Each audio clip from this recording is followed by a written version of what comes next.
bersyukur kehadirat Allah Subhanahu wa taala kita dipertemukan kembali di tempat ini dalam keadaan sehat walafiat. Mudah-mudahan kita semua dipertemukan tidak hanya dipertemukan di dunia saja, tetapi juga dipertemukan Allah dalam surganya. Amin amin ya rabbal alamin. Jadi izin Ibu sedikit memperkenalkan diri. Perkenalkan, nama saya Septian Alistia. Di hari ini diundang untuk mengisi materi terkait 3 hal. Jadi sebenarnya kalau di dalam pendidikan itu, khususnya di era sekarang itu, ada 3 hal yang penting yang harus kita kaji. Yang pertama itu terkait dengan apa? Yang terkait dengan bagaimana membangun karakter peserta didik. Karakter peserta didik itu yang akan kita bangun dalam dunia pendidikan. Kenapa kita memasukkan anak kita ke dalam sekolah? Karena kita ingin membangun apa namanya? Karakter. Karakter itu adalah sesuatu yang melekat bagi kita. Anak-anak dimasukkan ke pesantren, niatannya adalah anak-anak memiliki karakter. Karakter dalam hal apa? Karakter dalam hal bagaimana mereka bersikap, bagaimana mereka bersifat. Sikapnya dan sifatnya itu harusnya selaras. Karakter yang baik. Dalam dunia pendidikan ada 3 hal. Makanya kalau temanya di sini ibu-ibu kita baca apa temanya? Menjadi pelajar berkarakter, anti bullying, anti narkoba, dan menghargai perbedaan gender. Nah ini kita bahas hari ini Bu. Jadi dalam sekolah, kalau setiap sekolah pasti mengajarkan 3 hal ini. Baik itu pesantren. Pesantren sekarang ada namanya pesantren ramah anak Kiai. Jadi pesantren itu sekarang dicondongkan atau diarahkan kepada pesantren ramah anak. Kenapa? Agar sekiranya sebuah pesantren itu bisa menjadi lingkungan yang sebagai wadah belajar. Harapannya tidak ada lagi kasus-kasus terjadi di luar. Hanya sosialisasi terkait ini penting, baik bagi kita juga baik untuk bagi para peserta didik. Nah di sini ada 3: menjadi pelajar berkarakter, anti bullying, anti narkoba, dan menghargai perbedaan gender. Jadi yang pertama, tadi nama saya Septian, saya mungkin belum terlalu perkenalan ya. Perkenalkan nama sekali lagi, saya perkenalan, nama saya Septian. Tugas saya di PKBM baru ini sebagai koordinator pendidikan. Terus yang kedua saya juga mengajar di UIN Samarinda. Terus saya juga di yayasan, ketua yayasan di Al-Ais Darul Mustaqim Gawajanan, dan juga sebagai asesor di beberapa di BAN PDM Provinsi Kaltim gitu. Dan teman-teman tahu ada namanya sekolah rakyat, saya juga di situ Bu. Jadi juga termasuk guru di sekolah rakyat. Nah, sekali lagi bahwasanya sekolah itu mengajarkan karakter. Apanya seperti itu? Karakter yang pertama yang ingin diajarkan dalam pendidikan itu adalah karakter anti bullying. Kadang kita nggak tahu apa sih maksud daripada bullying ya, teman-teman ya. Mungkin kadang kita sudah melakukan bullying tapi kita tidak paham apakah ini termasuk bullying atau tidak, kan gitu ya. Apalagi di pesantren, di lembaga pendidikan, bahkan mungkin di masyarakat kita terkadang melakukan bullying. Bullying ini salah satu sorotan utama khususnya bagi Menteri Agama maupun Menteri Pendidikan. Kenapa? Karena ketika bullying ini menjadi pembiasaan di sekolah ataupun lembaga pendidikan, maka pastinya tujuan pendidikan itu tidak bisa dilaksanakan atau tercapai dengan maksimal. Coba kita baca. Bullying itu apa sih? Yang pertama, bullying adalah perilaku menyakiti orang lain secara sengaja dan berulang. Kata menyakiti, ada yang tahu kata menyakiti itu apa? Mukul. Mukul menyakiti. Oke, ada lagi? Menghina menyakiti. Oke, ada lagi? Ada lagi? Menjagur apa namanya? Menonjok, mencubit, terus apa lagi? Menyindir, mengolok, apa lagi? Apa lagi kira-kira? Gundung dan kawan-kawannya. Jadi ketika sesuatu itu terjadi, ada hal perasaan tersakiti, baik itu tersakiti by fisik ataupun tersakiti by hati kita sakit banget kayaknya di maka itu termasuk bullying. Ingat ya. Jadi harapannya bullying ini tidak ada. Bercanda, ada kan bercanda, gitu ya. Bercanda itu tidak menyakiti. Artinya dua orang itu menerima.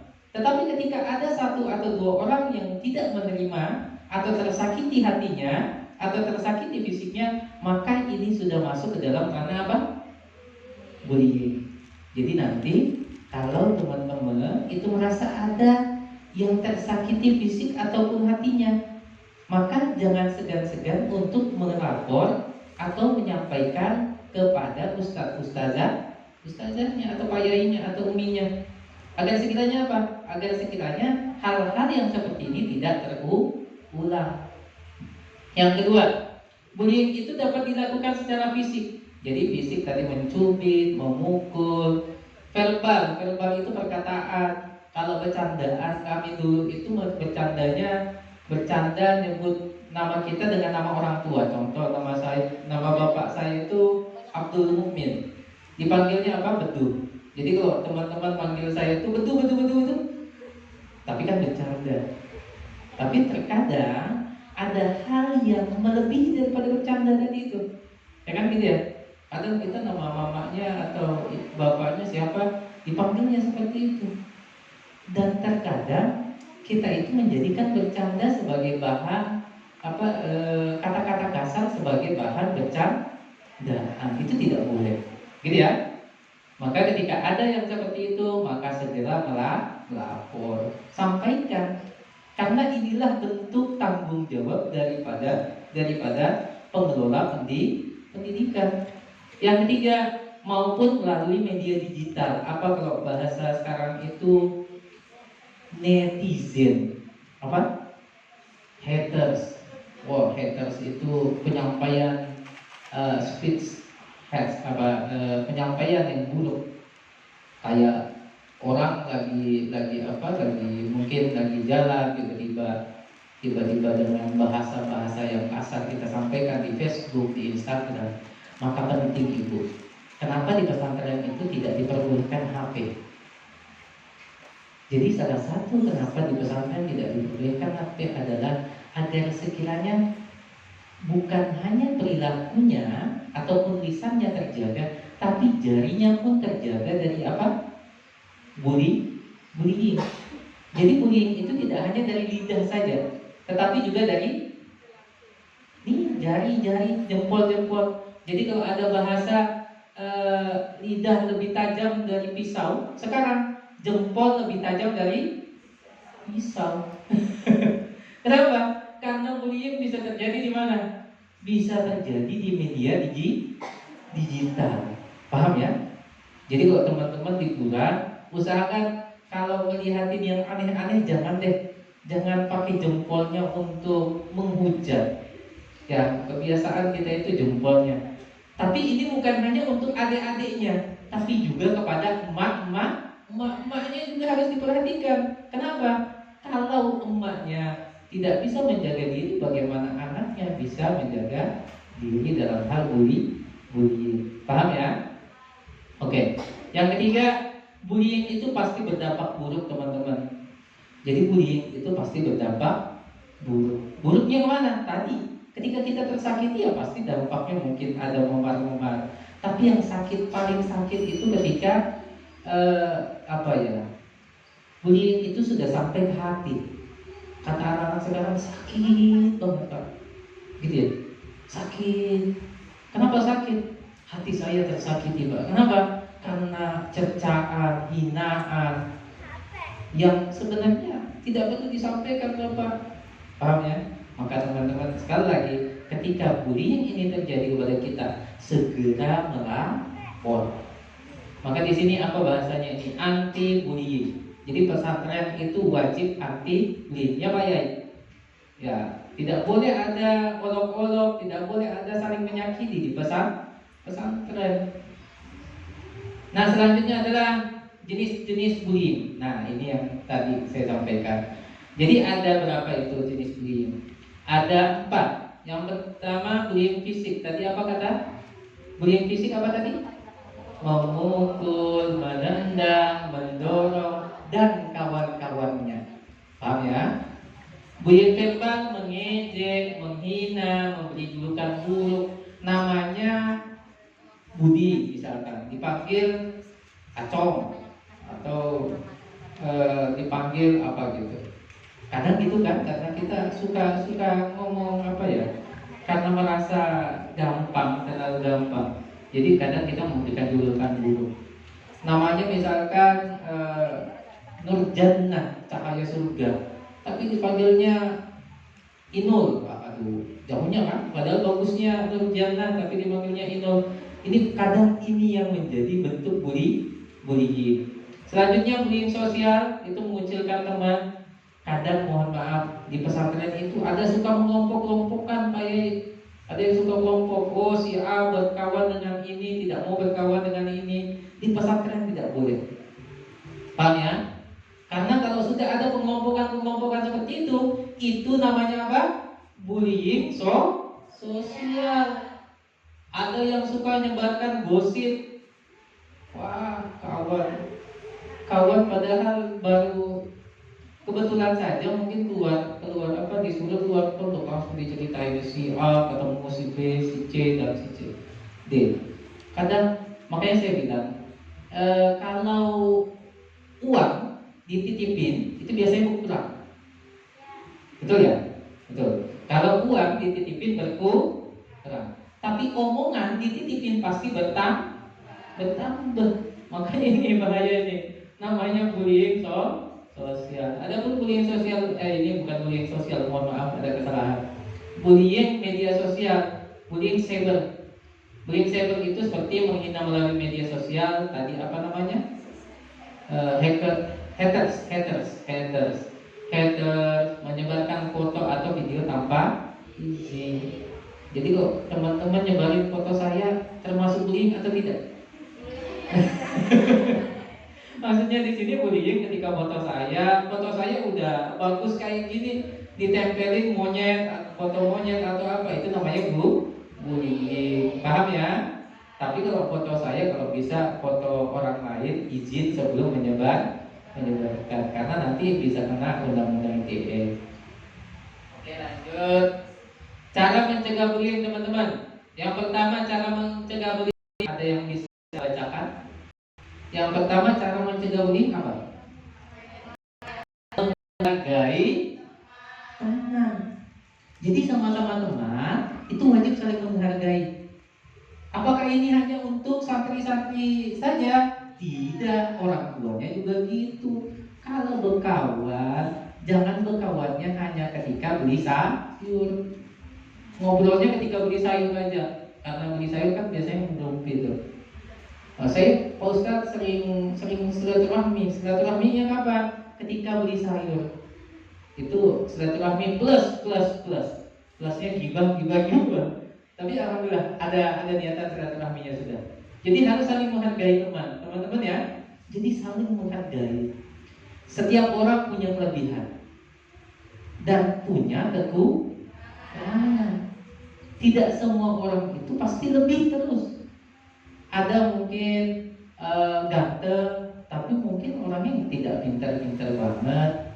Ada mungkin biasa-biasa saja seperti saya, tapi alhamdulillah rezekinya aman, kan gitu ya. Jadi ada kelebihan, ada kekurangan. Disinilah bentuk kita harus saling menghargai. Di pesantren misalkan ada yang mungkin cepat hafalan. Sehari 1 halaman misalkan, 1 halaman. Teman yang lain 1 hari cuma bisa 2 atau 3 ayat saja. Itu wajib dihargai. Kenapa? Karena mereka sudah mau berusaha. Paham ya? Jangan diejek. Karena kalau diejek, ini salah satu bentuk bullying.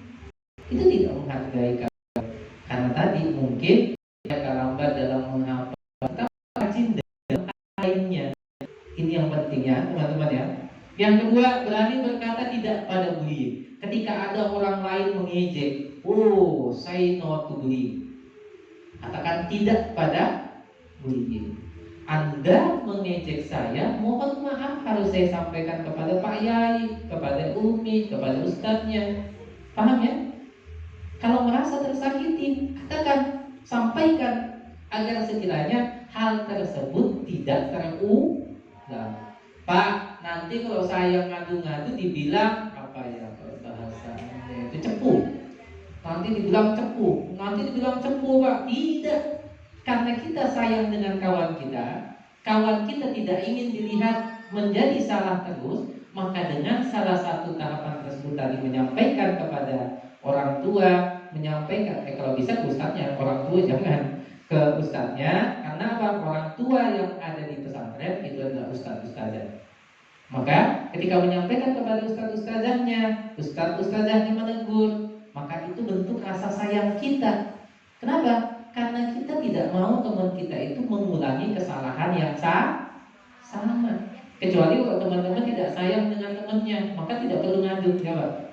Teman salah dibiarin terus, Artinya apa? Itu tidak sayang. Karena kita sayanglah, makanya kita menyampaikan. Selanjutnya, membangun lingkungan belajar yang aman. Oke. Selanjutnya yang kedua ini narkoba.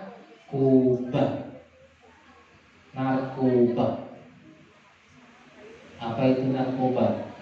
Narkoba adalah singkatan dari apa? Narkotika, psikotropika, bahan adiktif lainnya. Ada sabu. Tahu sabu? Bapak kemarin makan sabu, sarapan bubur. Jadi bukan sabu yang ya. Ada sabu, narkotika, psikotropika, bahan adiktif lainnya masuk dalam narkoba. Jadi narkoba itu, mohon maaf teman-teman, harus kami sampaikan, ketika teman-teman menggunakan obat yang bisa menenangkan.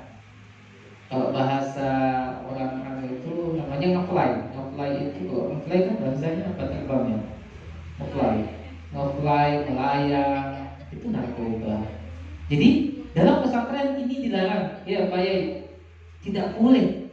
Kalau ada langsung disidang. Tidak satu dua, barangnya langsung dilebur, dihancurkan. Kalau ada, karena memang apa? Karena narkoba ini dapat menyebabkan ketergantungan dan merusak kesehatan. Jadi narkoba ataupun obat-obat penenang seperti itu digunakan untuk siapa? Mohon maaf, digunakan untuk orang-orang yang memiliki gangguan kejiwaan. Kalau Anda punya gangguan kejiwaan, silakan gunakan. Tapi kalau Anda sehat-sehat saja, untuk apa digunakan? Kalau orang sehat menggunakan narkoba, jadinya apa? Sakit. Sehat dipakaikan obat yang seharusnya buat orang gangguan jiwa, ya sakit. Maka ini yang harus kita jauhi. Bentuk narkoba banyak teman-teman. Ada bentuknya pil. Kalau bahasa anak dulu itu lele itu apa ya? Lele itu double L. Bentuknya pil putih kecil. Ada yang bentuknya serbuk. Saya baca juga, jadi nggak pernah lihat. Kebetulan saya baca-baca. Kemarin saya baca, oh ini bentuknya sabu. Terus ada bentuknya kayak ganja, apa namanya? Kayak rokok, ya namanya ganja. Kalau digunakan itu bisa membuat fly. Terus ada yang disuntik teman-teman, ada yang disuntik.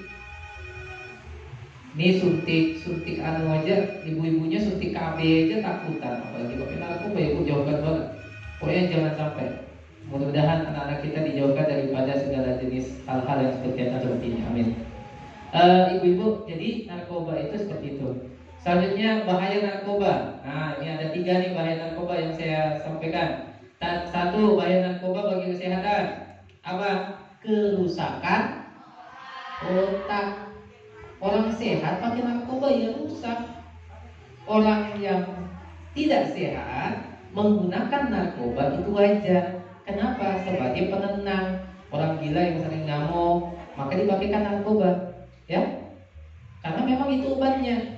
Agar sekiranya apa? Mereka tenang. Tapi kita yang sehat ngapain pakai narkoba?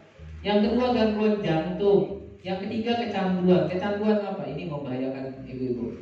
Ketika orang sudah kecanduan, maka akibatnya apa? Jangankan uang 1 M, satu rumah saja bisa habis kalau sudah kecanduan narkoba. Yang kedua, bahaya narkoba bagi masa depan, berurusan hukum. Artinya apa? Teman-teman kalau kita mau jadi CPNS misalkan atau P3K kayak saya, itu ada namanya surat bebas narkoba. Kalau teman-teman pengen jadi tentara, pengen jadi polisi, di sini kan pasti ada yang mau jadi presiden kan? Ada yang mau jadi presiden, ada yang mau jadi menteri, ada yang mau jadi kepala dinas, ada yang mau jadi apa lagi? Polwan, ada yang mau jadi tentara dan kawan-kawannya. Maka wajib ada surat keterangan bebas narkoba. Paham ya? Jadi kalau teman-teman mau jadi yang seperti itu, mau jadi presiden, mau jadi siapapun itu, maka wajib ada surat keterangan tidak menggunakan narkoba. Tapi ketika teman-teman sudah berurusan dengan hukum, ada catatan-catatan buruk di kepolisian, maka siap-siap saja. Insya Allah cita-citanya bukan terhendak, tetapi bisa saja tidak bisa dicapai. Karena tadi selanjutnya sulit mendapatkan pekerjaan. Teman-teman, ketika orang narkoba, orangnya sakau aja, matanya apa ya, kayak ngantuk saja, pakai narkoba, dikit-dikit maling uang karena pengen beli narkoba. Apa yang terjadi? Tidak mungkin bisa dapat pekerjaan. Kenapa? Cacat. Namanya sudah cacat. Maka hati-hati ya sama narkoba ya. Narkoba. Bagi pendidikan, teman-teman kalau sudah mengenal narkoba di pendidikan, waduh, ini bahaya, prestasinya menurun. Yang paling parahnya adalah banyaknya orang putus sekolah. Jadi ada siswa saya di sekolah rakyat itu mulai kecil dicekokin sama orang tuanya pakai apa ya, narkoba. Karena mungkin lingkungannya itu di daerah apa ya, daerah lokalisasi. Jadi anaknya cerita kepada kami, Pak, saya mulai kecil sudah diajarin minum, diajarin nyabu, pokoknya semuanya diajarin. Apa yang terjadi? Sudah kelas 1 SMP nggak bisa baca. Kenapa? Setiap kali diajarin otaknya nggak nyambung. Paham ya? Ini bahayanya narkoba. Paham ya? Maka sekali lagi kita sebagai orang tua menitipkan anak kita di sini di PKBM maupun di pesantren, harapannya adalah tolong ketika kita titipkan anak kita di pesantren, kita pun wajib berusaha dengan apa? Dengan mendoakan anak-anak kita.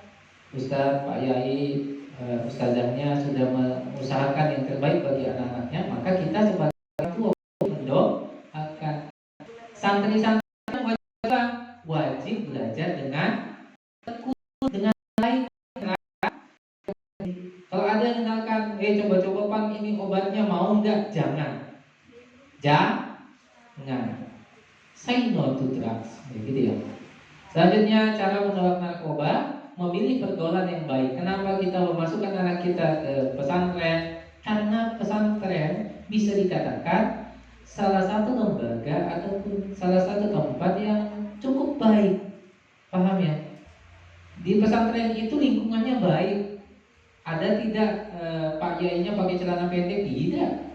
Kalau di luar bisa saja. Ada tidak ustazahnya melepas jilbab? Tidak. Disinilah diajarkan. Makanya kenapa kita menitipkan anak kita ke pesantren, harapannya tidak terpengaruh dengan hal-hal yang negatif. Memilih pergaulan yang baik. Salah satu cara memilih pergaulan yang baik, masukkan anaknya pesantren. Ya, Pak Yaya. Itu yang terbaik. Jadi kalau mau anaknya baik, ya caranya seperti itu. Yang kedua, berani mengatakan tidak. Ada yang ngajakin, yuk makan obat yuk. Kami kan asrama juga Bu. Jadi anak-anak itu, ada beberapa anak-anak itu minta obat, Pak saya sakit kepala Pak. Habis minta obat, temannya lagi, Pak minta obat Pak sakit kepala, dan kawan-kawannya. Ternyata obatnya dikumpulin. Habis dikumpulin makan rame-rame tuh, dimakan. Jadi ada 2 butir, ada 3 butir dimakan. Ketahuan dengan kami. Ini salah satu indikasi. Maka teman-teman hati-hati ya, kalau ada yang ngajakin makan obat yang nggak jelas atau makan serbuk dan lain-lain, jangan mau. Mengisi waktu dengan kegiatan positif. Makanya di pesantren ataupun di PKB pasti ajarkan kegiatan yang positif. Dengan apa? Mengaji. Dengan apa? Olahraga. Dengan apa? Dengan cara belajar.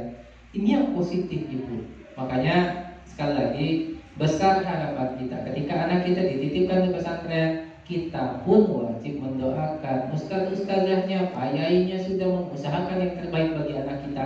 Maka kita yang di rumah berikan yang terbaik dengan mendoakannya, mendoakan anak-anak kita selalu. Mendekatkan diri kepada Tuhan, pastinya berkonsultasi dengan guru atau orang tua jika mengalami masalah. Kalau ada obat-obatan yang tidak dipahami, tanya kepada ustaznya, Ustaz ini obat apa Ustaz? Ustazah ini obat apa? Kok saya dikasih teman disuruh makan? Nah, katanya, paham ya? Malu bertanya, sesat? Iya, paham. Nah ini pintar-pintar semua. Nah ini selanjutnya adalah tentang gender. Gender apa? Gender adalah peran, tanggung jawab, dan kesempatan yang dimiliki laki-laki dan perempuan dalam kehidupan bermasyarakat. Pak, bolehkah seorang perempuan itu memimpin sesuatu? Boleh saja. Boleh saja, ya. Bolehkah seorang perempuan menjadi pimpinan pesantren? Ada beberapa pesantren yang dipimpin oleh perempuan, termasuk salah satu pondok pesantren tertua dan termasuk besar di Samarinda itu didirikan oleh salah satu perempuan, salah satu tokoh dan wanita dari Samarinda. Yakni apa? Yakni pondok pesantren An-Nur. Kalau teman-teman tahu, pondok pesantren An-Nur itu didirikan oleh perempuan, Nyai siapa gitu. Dia berdiri seiringan dengan pondok pesantren Darul Ihsan dengan pondok pesantren Sabrul Hasan. Jadi itu 3 pondok pesantren yang saya teliti kebetulan. Dan salah satu pondok pesantren tertua itu An-Nur, pondok pesantren An-Nur, didirikan oleh perempuan. Artinya apa? Setiap wanita itu bisa, boleh. Dan harus diingat di dalam Al-Quran ada surah An-Nisa, tidak ada surah An-Najm. Artinya apa? Allah memberikan kesempatan kepada kita, memberikan kesempatan kepada kita. Tidak ada tebang pilih. Teman-teman mau jadi poluan silahkan, inilah yang terbaik. Teman-teman mau jadi ustazah silahkan. Kenapa? Karena laki-laki dengan perempuan memiliki kesempatan yang sama. Laki-laki tidak rajin sholat, perempuannya rajin sholat, ya tetap bagus yang perempuannya. Kan gitu ya Pak ya. Itu memberikan kesempatan yang sama. Allah memberikan kesempatan kepada kita yang sama. Ibu-ibu juga seperti itu. Ibu-ibu di rumah, saya tanya, galakkan suami atau istri di rumah?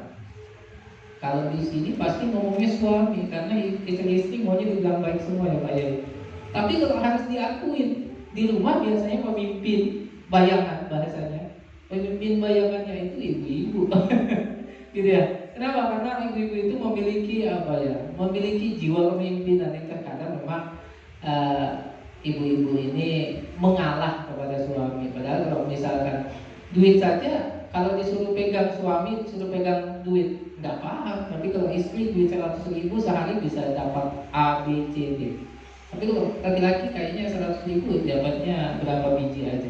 Inilah betapa perempuan itu memiliki kemampuan yang sama, kesempatan yang sama. Jadi adik-adik, walaupun adik-adik perempuan mau jadi polisi silahkan, kan ada peluang polisi wanita, paham ya? Bolehkah perempuan jadi presiden? Pernah ada presiden kita perempuan namanya Ibu Megawati, paham ya? Dan salah satu yang menjadi idola saya itu contoh.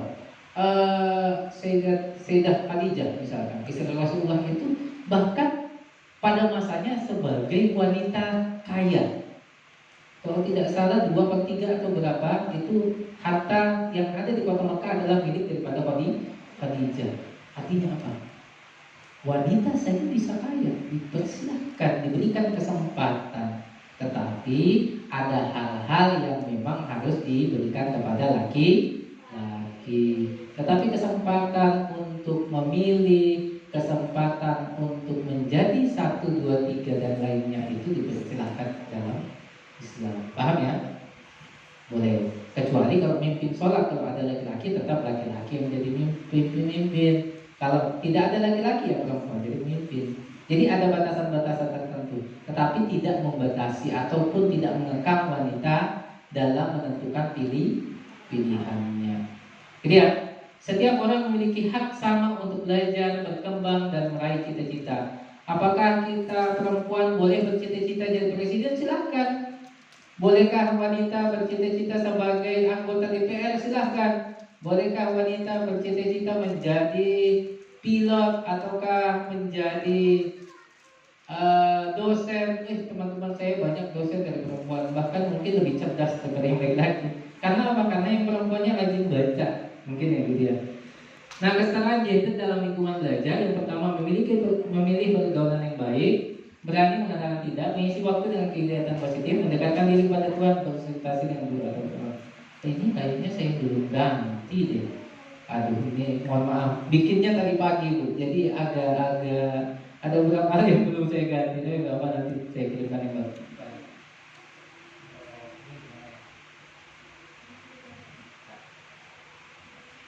Ini harus dua tangan ini. Nah, selanjutnya contoh sikap menghargai gender. Bagaimana contoh sikap ketika menghargai gender? Yang pertama adalah menghormati teman laki-laki dengan perempuan. Ada laki-laki dihormati sebagai orang yang tua. Paham ya? Ketika ada orang tua kita hormati, baik itu laki-laki maupun perempuan. Kalau ada yang lebih muda daripada kita, sayangi mereka. Tapi dalam hal sayang sebagai saudara. Jangan sayang melebihi daripada batasan saudara. Pengen pacaran lah apalah itu tidak boleh ya. Jadi di pesantren sangat dilarang. Jadi berkawan dalam batasan, tidak mengejek pekerjaan atau cita-cita berdasarkan jenis kelamin. Teman pengen jadi tentara, perempuan tuh mau jadi tentara, ingin jadi tentara. Kata siapa? Perempuan pun bisa jadi tentara, paham ya? Dan perempuan pun bisa jadi A, B, C dan lainnya. Artinya memiliki kesempatan yang sama. Memberikan kesempatan yang sama dalam kegiatan sekolah. Perempuan bisa jadi ketua kelas. Di sini kan yang ketua kelasnya perempuan atau laki-laki? Ketua.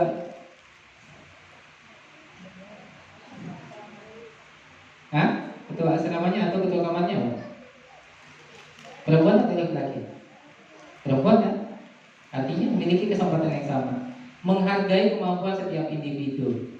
Nah, terakhir teman-teman, apa sih hubungan antara bullying, narkoba, dan gender? Nah, ini 3 hal ini.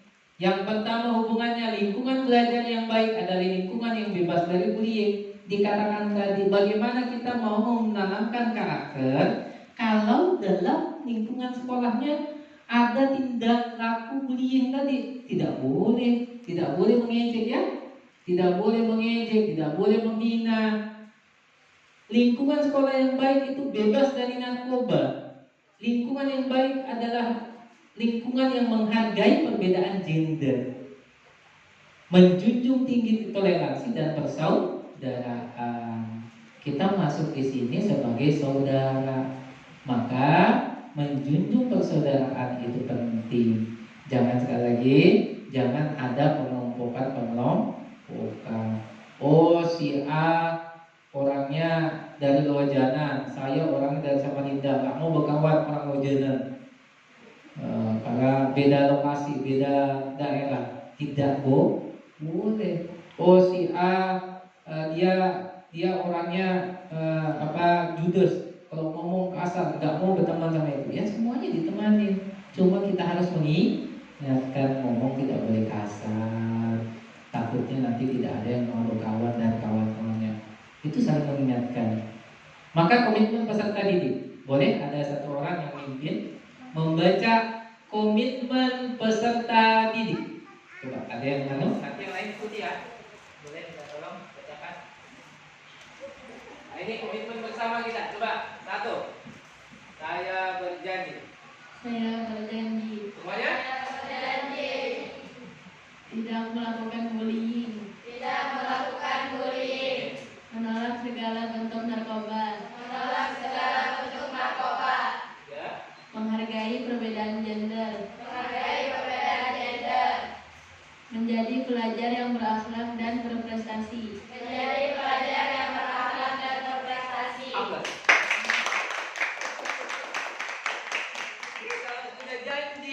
Kalau sudah janji wajib ditepati. Paham ya? Janjinya tadi itu. Tidak melakukan bullying, menolak segala bentuk narkoba, menghargai perbedaan gender, menjadi pelajar yang berakhlak dan berprestasi. Amin. Insya Allah semuanya kita sukses. Amin. Terakhir, ada yel-yel teman-teman. Ada apa? Yel-yel. Kalau saya katakan bullying, jadi teman-teman yang peserta ya, ingat ya, saya yang guru. Kalau saya baca yang guru, teman-teman peserta ya, baca yang merahnya saja. Paham ya? Coba kita contoh sekali. Bullying. Sekali lagi. Bullying. Sekali lagi. Bullying. Nah, pintar. Kita mulai dari awal ya. Mulai dari awal. Sekali lagi. Bullying. Narkoba. Perbedaan gender. Bersama-sama. PKBM Bahrul Ilmi hebat, berkarakter, dan bermartabat.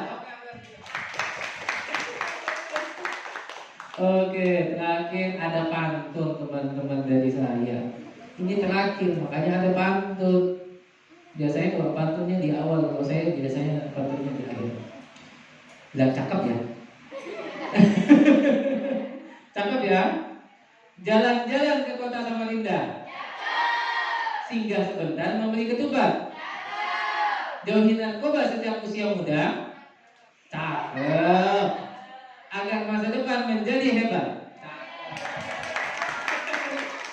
Yang kedua, ke tepi sungai memandang pelangi. Warnanya indah berbeda-beda. Jauhi narkoba, hentikan bullying. Hormati sesama, raih cita bersama. Terakhir, ke Sungai Mahakam perahu berlayar, membawa harapan menuju dermaga. PKBM Bahrul Ilmi terus bersinar, mencetak generasi berilmu, berakhlak dan berkarya. Oke, kata-kata dari saya di akhir pasti ucapan terima kasih. Terima kasih semuanya. Ini pesan saya terakhir. Mari menjadi pelajar yang cerdas, berkarakter sehat dan menghargai sesama. Assalamualaikum warahmatullahi wabarakatuh.